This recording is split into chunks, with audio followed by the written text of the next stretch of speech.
Time for our perspective segment next, and today we're going to shine the spotlight on the water crisis in South Africa.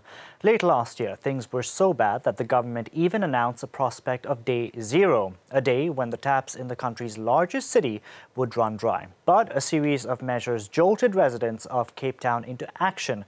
To talk more about this story, I'm joined by Christine Colvin, freshwater programs manager at the World Wild Fund for Nature in South Africa. Thank you very much for joining us here on the program today. Just how bad did things get? Morning.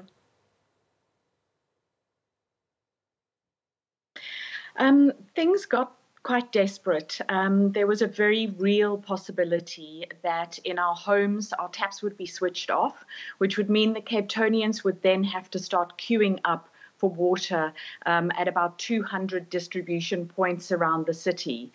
And we came very close to that point, although a lot of people were cutting back. Cape Town households and businesses managed to reduce their water consumption by half during the last year of this 3-year drought. So there were widespread measures implemented at a whole lot of different scales and levels. People have stopped flushing their toilets. Nobody has a bath anymore. We're all down to using 50 litres of water per person per day. And that has helped to eke out the last bit of water we had until the rains started. And for the last month, it's actually been raining very strongly. So now that it's raining strongly, are people still adhering to all these measures by not flushing, not having showers, etc.?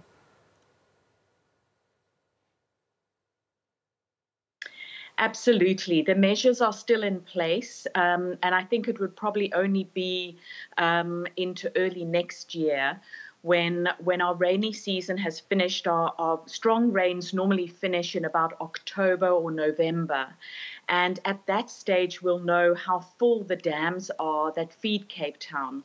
Right now, in the last 24 hours, they've actually just got to 40% full, which is as full as they were at the end of last year's rainy season. So we're already in a much better position than we were last year. And we're hoping that these strong rains will continue so that the dams have a better chance to recover. And that we'll be in a much stronger position for next year's dry season. But it's very likely that the restrictions will stay in place.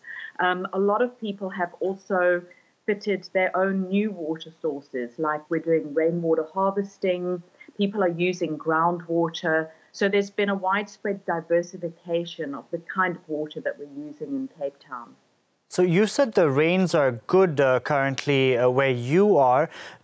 Do residents risk slipping back to old habits?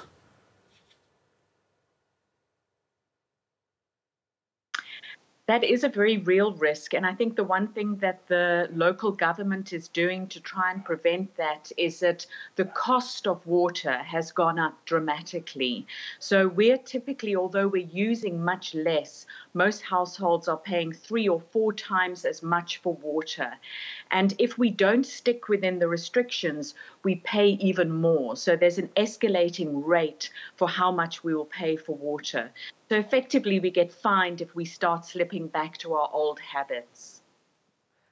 But it seems, I mean, a city like Cape Town, if you tell residents or even tourists for that matter to restrict the number of showers they take, the amount of times they flush the toilet, I mean, we are in 2018 after all.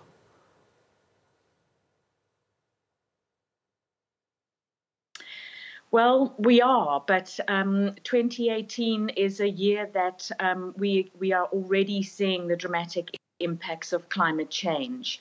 And in the Western Cape, where Cape Town is, one of the predictions for a changed climate is that we will have more frequent droughts and overall less rainfall, as well as higher temperatures.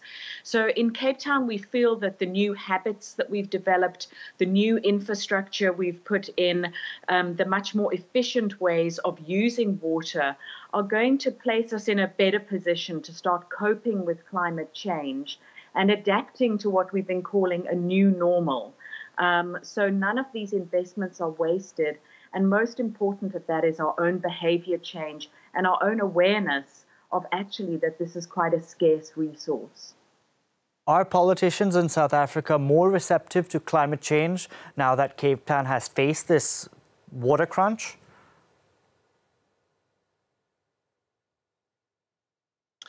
I would say so. I think that, we've lived through this firsthand now with a very real threat of not having water delivered to our homes in the way that we've become accustomed to.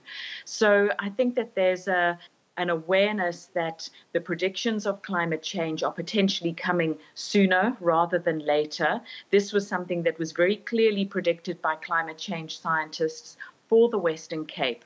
And it has a whole lot of ramifications. In particular, it means that we need to look after our catchments, the areas of the landscape where our water comes from, the areas upstream of the dams that feed the dams. We need to look after those much better. And that's an area that WWF is getting actively involved in, trying to bring both the public sector, government, politicians, and the private sector together to look after our landscapes so that they can yield better quality water under these more extreme conditions. Now, one of the initiatives you've been pushing is to get the government to get rid of non-native plants like eucalyptus. Are they receptive? Just briefly.